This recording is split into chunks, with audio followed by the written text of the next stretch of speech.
Hari mu gitondo ku wa 16 Kamena mu mwaka w'1976. Icyo gihe ikirere cyari cyiza, habyutse akazuba kagasusuruko. Uwarebaga yabonaga ari nk'ibisanzwe kuko nta wakekaga ko hari igikuba cyacika. Abana baturukaga mu bigo bitandukanye byo mu gace ka Soweto, bambaye umwambaro w'ishuri berekeza mu mihanda yose ya Soweto kuko bari bagamije guhurira hamwe bagakora imyigaragambyo mu mahoro, bamagana ivangura ruhu no kwanga ku mugaragaro itegeko ryari ryashyizweho ryo kwiga no gukora ibizamini mu rurimi rw'abanyamahanga. Bari barafashe bugwate igihugu cyabo. Urubuga Wikipedia ruvuga ko ugereranyije abana 20,000 aribo bari muri iyo myigaragambyo. Imyigaragambyo igitangira yari urugendo rusanzwe rwakozwe mu mahoro ku buryo nta muntu n'umwe abo bana babangamiraga. Ariko abapolisi bakimara kuhagera, ibintu byahindutse ibindi bihindura isura kuko baje batera ibyuka biryana mu maso, bityo bituma abana batangira gukoresha amabuye birwanaho.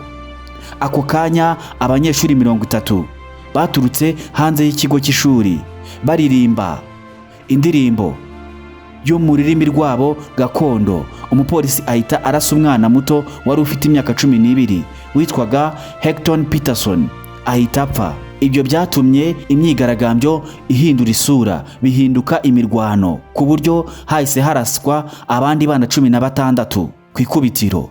Bakimara kubona ko leta igamije kubarimbura, bahinduye umugambi bari bafite wo kwigaragambya mu mahoro, batangira guhangana mu buryo bweruye. Ku ikubitiro bahise bicisha amabuye abapolisi 2 ba leta, batwika inyubako ya polisi n'inzu y'ubuyobozi bw'ishuri ya Transvaal, ndetse imodoka nyinshi ziratwikwa. Muri iyo myigaragambyo umuyobozi w'umujyi wa Soweto yahise atanga itegeko ko abasirikare n'abapolisi barasaba bana bari kwigaragambya. Kubw'ibyo batangira kwicwa hakoreshejwe intwaro zikomeye, kubashumuriza imbwa ziryana z'inkazi, n'uwo bafataga bakamwicisha inkoni. Imibare yatanzwe na leta yavugaga ko hapfuye abana 176, ariko kuri nuko hapfuye abana barenga 700.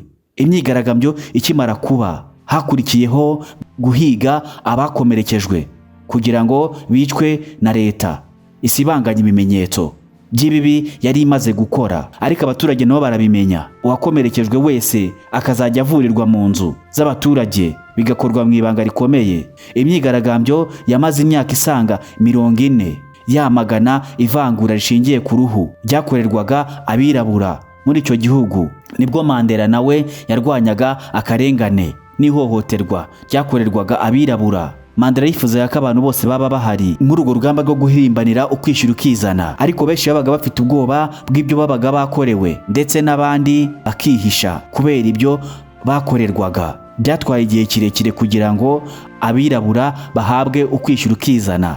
Gusa bidatinze abantu benshi bari bamaze kumva ko Mandela ibyo yumvaga ko azapfira bakwiriye kubiharanira. Mu mihanda yo kwisi itandukanye bahoraga bamagana ako karengane kakorerwaga abirabura, ndetse ntibasibaga kwerekana ko Mandela akwiriye kurekurwa akava muri gereza, yaba mu ndirimbo n'ingendo zituje bakoraga, kubera ko Mandela yari yaravuze ati, ntabwo nge nzarwanya umuntu, ahubwo nzarwanya kuganza umuntu uzumva ko akeneye kuganza ubuzungu cyangwa ubwirabura. Tariki 16 Kamena ni umunsi ufatwa nk'umunsi w'urubyiruko muri Afrika y'Epfo, ndetse kuri uwo munsi hibukwa izo ntwari zitanze kugira ngo haboneke ukwishyura ukizana. Harakabaho abanyafrika, harakabaho intwari nshya zitigeze kubaho ku isi zabonetse muri Afrika. Soweto,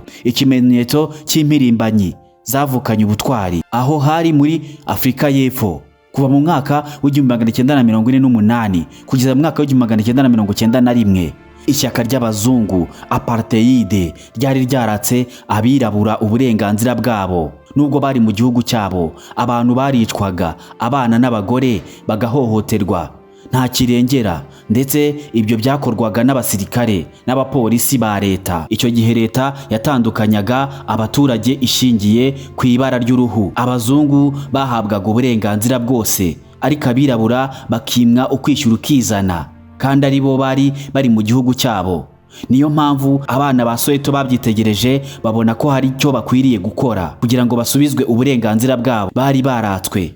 Icyo gihe abazungu biyitaga Abanyafurika, bari barafashe ururimi rwabo rwo mu burengerazuba bw'Ubudage, aho bakomokaga barwita Urunyafurika, ndetse bategeka ko ari rwo ruzajya rwigishwa mu mashuri, rukanakorerwamo ibizami, byose bigatangwa muri urwo rurimi rwabo.